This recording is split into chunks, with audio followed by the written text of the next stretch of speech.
Township ಯೋಜನೆಯ ವಿರುದ್ಧ ದೋಸ್ತಿ ಪಡೆಯ 2ನೇ ದಿನದ ಪಾದಯಾತ್ರೆ.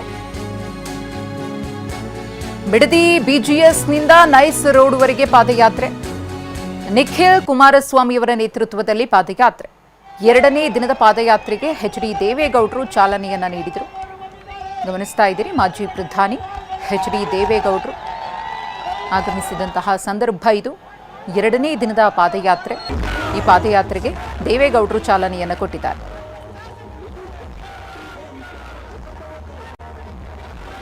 ನಮ್ಮ ಪ್ರತಿನಿಧಿ ಪ್ರಶಾಂತ್ ನಿಖಿಲ್ ಕುಮಾರಸ್ವಾಮಿ ಅವರ ಜೊತೆಗೆ ಮಾತುಕತೆ ನಡೆಸಿದ್ದಾರೆ, ನೋಡೋಣ. ಟೌನ್ಶಿಪ್ ಯೋಜನೆಯನ್ನ ವಿರೋಧಿಸಿ ಜೆಡಿಎಸ್ 2 ದಿನದ ಪಾದಯಾತ್ರೆ ಆರಂಭ ಆಗಿದೆ. ಈಗಾಗಲೇ ಜೆಡಿಎಸ್ ವರಿಷ್ಠರಂತ ಎಚ್.ಡಿ. ದೇವೇಗೌಡರು ಕೂಡ ಈ ಒಂದು ಚಾಲನೆ ಕೊಟ್ಟಿದ್ದಾರೆ. ನಿಖಿಲ್ ಅವರು ಹೆಜ್ಜೆ ಹಾಕ್ತಾರೆ ಸರ್. ನಿನ್ನೆಂದು ಕೂಡ ಆಗಿದೆ. ಸಹಸ್ರ ಸಂಖ್ಯೆಯಲ್ಲಿ ಬೇರೆ ಬೇರೆ ಜಿಲ್ಲೆಗಳಿಂದ ರೈತರು, ಜೆಡಿಎಸ್ ಕಾರ್ಯಕರ್ತರು ಎಲ್ಲರೂ ಬಂದಿದ್ದಾರೆ. ಇವತ್ತು ಖುದ್ದು ಈ ಒಂದು ಹೋರಾಟಕ್ಕೆ ದೇವೇಗೌಡರು ತುಮಕಿದ್ರು, ಸರ್ಕಾರಕ್ಕೆ ಚಾಟಿ ಬೀಸುವಂತ ಕೆಲಸವನ್ನು ಮಾಡಿದ್ರು. ಮಾನ್ಯ ದೇವೇಗೌಡರು ಸಾಹೇಬ್ರ ಇವತ್ತಿನ 2ನೇ ದಿನದ ಪಾದಯಾತ್ರೆಗೆ ಚಾಲನೆ ಕೊಡ್ತಕ್ಕಂಥ ಅನಿವಾರ್ಯತೆ ಮತ್ತೆ ಅಗತ್ಯತೆ ಸೃಷ್ಟಿ ಮಾಡಿರುವಂತದ್ದು ರಾಜ್ಯ ಸರ್ಕಾರ. ಇವತ್ತು ರಾಜ್ಯ ಸರ್ಕಾರ 500ಕ್ಕೂ ಹೆಚ್ಚು ದಿನಗಳಿಂದ ಬೀದಿಲಿ ಕೂತಿರ್ತಕ್ಕಂಥ ರೈತರ ಒಂದು ಗೋಳನ್ನ ಕೇಳಿದ್ರೆ ಬಹುಶಃ ಇಂಥ ಒಂದು ದಿನ ಉದ್ಭವವಾಗ್ತಾ ಇರಲಿಲ್ಲ. ಆದರೆ ನಿಮಗೆ ಗೊತ್ತಿದೆ, ಮಾನ್ಯ ದೇವೇಗೌಡರು ಸಾಹೇಬರು ರೈತ ಪರವಾದಂಥ ಚಳುವಳಿಗಳ ಮೂಲಕ ನಿರಂತರವಾಗಿ ರಾಜಕಾರಣದಲ್ಲಿ ಗುರುತಿಸ್ಕೊಂಡಿರ್ತಕ್ಕಂಥವ್ರು. ಅವರ ಒಂದು ಬದ್ಧತೆ ಇವತ್ತು ಈ ಭಾಗದ, ನಮ್ಮ ಭಾಗದ ರೈತರ ಜೊತೆಯಲ್ಲಿ ನಾನು ನಿಲ್ತೇನೆ, ಗಟ್ಟಿ ನಿಲ್ವೇನ ಅಂತಕ್ಕಂಥ ಒಂದು ಮಾತನ್ನ ಸ್ವತಃ ಅವರೇ ಸಂದೇಶ ಕೊಟ್ಟಿದ್ದಾರೆ. ಹಿಂದೆ ಪ್ರೆಸ್ ಮೀಟ್ ಮಾಡಿದ ತಕ್ಷಣ ಸರ್ಕಾರ ಸಮಿತಿಯನ್ನ ರಚನೆ ಮಾಡಿತ್ತು. ಆ ನಂತರ ಆದ್ರೂ ಕೂಡ ಫೈನಲ್ ನೋಟಿಫಿಕೇಶನ್ಗಳು ಕೂಡ ಆಗಿದ್ವು. ಮತ್ತೆ ಚೆಕ್ಕೊಳ್ಳುವಂಥದ್ದು ಮತ್ತೆ ಏನೆಲ್ಲ ಕೆಲಸಗಳಾಗಬೇಕು ಅದನ್ನ ಮಾಡ್ತಾ ಇದೆ ಸರ್ಕಾರ. ರಾಜ್ಯ ಸರ್ಕಾರದ್ದು ದ್ವಂದ್ವ ನೀತಿಗಳು, ಡಬಲ್ ಸ್ಟ್ಯಾಂಡರ್ಡ್ ರಾಜಕಾರಣವನ್ನು ಬಿಡಬೇಕಾಗ್ತದೆ. ನಾಡಿನ ಜನ ಗಮನಿಸ್ತಾ ಇದ್ದಾರೆ. ತಾವೇ ಹೇಳ್ದಂಗೆ ಸಮಿತಿ ರಚನೆ ಮಾಡ್ತೀನಿ ಅಂದ್ರು, ಅವತ್ತೇ ಫೈನಲ್ ನೋಟಿಫಿಕೇಶನ್ ಜಾರಿ ಆಯಿತು. ಮತ್ತೆ ಸಮಿತಿ ಪಾದಯಾತ್ರೆಯ ಹಿಂದಿನ ದಿನ ರಾತ್ರಿ ಘೋಷಣೆ ಮಾಡ್ತಾರೆ. ಜೊತೆಗೆ ನೀವೆಲ್ಲ ನೋಡಬಹುದು ಜಾಹೀರಾತುಗಳ ಕತೆ. ನನ್ನ ಮುಖ್ಯಮಂತ್ರಿಗಳು ಬಂದು 2 ಅಲ್ಲ 3 ಕೋಟಿ ಕೊಡ್ತೀನಿ ಅಂತಾರಲ್ಲ. GBDA ಹೊಸದಾಗಿ ಇವರು ಪ್ರಾಧಿಕಾರ ಏನು ಮಾಡ್ಕೊಂಡಿದ್ದಾರೆ, ಆ ಪ್ರಾಧಿಕಾರದಲ್ಲಿ ಎಷ್ಟು ದುಡ್ಡಿದೆ? 5,500 ಎಕರೆ ಫೈನಲ್ ನೋಟಿಫಿಕೇಶನ್ ಹೊಡಿಸಿರ್ತಕ್ಕಂಥ ಆ ಜಮೀನುಗಳಿಗೆ 2 ಕೋಟಿನೇ ಕೊಡ್ತೀನಿ ಅಂದ್ರೆ 11,000 ಕೋಟಿ ಬೇಕು. ಇದೆಯಾ ಖಾತೆಯಲ್ಲಿ ದುಡ್ಡಿದೆಯಾ? ದುಡ್ಡಿದ್ರೆ ಅದನ್ನ ಬಹಿರಂಗ ಪಡಿಸಲಿ. ಸರ್, ಈಗ ತಮ್ಮ ಪಾದಯಾತ್ರೆಯನ್ನ ಸರ್ ಟೀಕೆ ಮಾಡುವಂತ ಕೆಲಸ ಆಯ್ತು. ಒಂದ್ ಕಡೆ ಬ್ಯಾನರ್ಗಳು ಹಾಕಿದ್ದಾರೆ ಪ್ರಾಯಶ್ಚಿತ್ತದ ಯಾತ್ರೆ ಅಂತ. ಒಂದ್ ಕಡೆ ಪ್ರಿಯಾಂಕಾ ಖರ್ಗೆ ಅವರು ಹೇಳ್ತಾರೆ ದೇವೇಗೌಡರ 3ನೇ ತಲೆಮಾರಿನ ರಾಜಕೀಯ ಅಂದ್ರೆ ನಿಮ್ಮನ್ನ ಹೈಲೈಟ್ ಮಾಡೋದಕ್ಕೋಸ್ಕರ ಈ ಒಂದು ಪಾದಯಾತ್ರೆ ಅಂತ. ಇವತ್ತು ಇಲ್ಲಿನ ಸಚಿವರು ಹೇಳ್ತಾರೆ ಇದು ಪಾದಯಾತ್ರೆ ಅಲ್ಲ, ಪಟ್ಟಾಭಿಷೇಕದ ಯಾತ್ರೆ ಅಂತ ಕೂಡ ಟೀಕೆ ಮಾಡಿದ್ದಾರೆ. ನೋಡಿ, ಯಾರ ಒಂದು ಪಟ್ಟಾಭಿಷೇಕ ಮಾಡ್ಲಿಕ್ಕೆ ಆಗಲ್ಲ.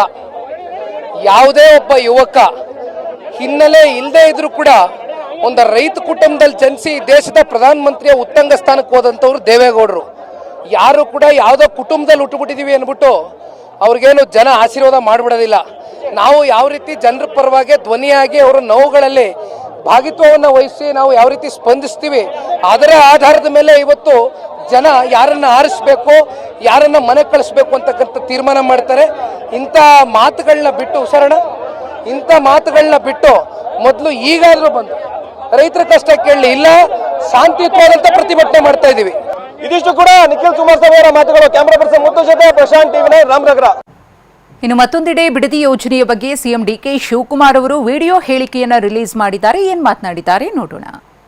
ನಮಸ್ಕಾರ. ಬಹಳ ವರ್ಷದಿಂದ ನೆನೆಗುದ್ದಿಗೆ ಬಿದ್ದಂತ ಈ ಬಿಡದಿ ಟೌನ್ಶಿಪ್ ಮುಂದುವರಿಸ್ತಾ ಇದ್ದೇವೆ. ಉತ್ತಮ ರಸ್ತೆ, ಮೆಟ್ರೋ ಸೌಲಭ್ಯ, ಕ್ರೀಡಾಂಗಣ, ವಸತಿ, ಉದ್ಯಾನವನ ಒಳಗೊಂಡಂತ ಈ AICT ಇದಾಗಲಿದೆ.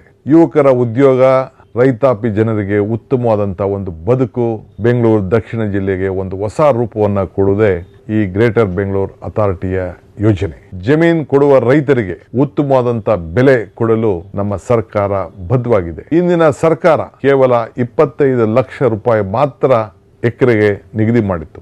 ಆದರೆ ನಮ್ಮ ಸರ್ಕಾರ ಪ್ರತಿ ಎಕರೆಗೆ 3ಕ್ಕೂ ಹೆಚ್ಚು ಕೋಟಿ ರೂಪಾಯಿ ಕೊಡಲು ನಿರ್ಧಾರವನ್ನ ಮಾಡಿದ್ದೇವೆ. ಹಣ ಬೇಡ ಎನ್ನುವಂತ ರೈತರಿಗೆ 50% ಅಭಿವೃದ್ಧಿ ಪಡಿಸಿದಂತ ಜಾಗವನ್ನ ಕೊಡಲಿಕ್ಕೆ ನಮ್ಮ ಸರ್ಕಾರ ತೀರ್ಮಾನವನ್ನ ಮಾಡಿದೆ.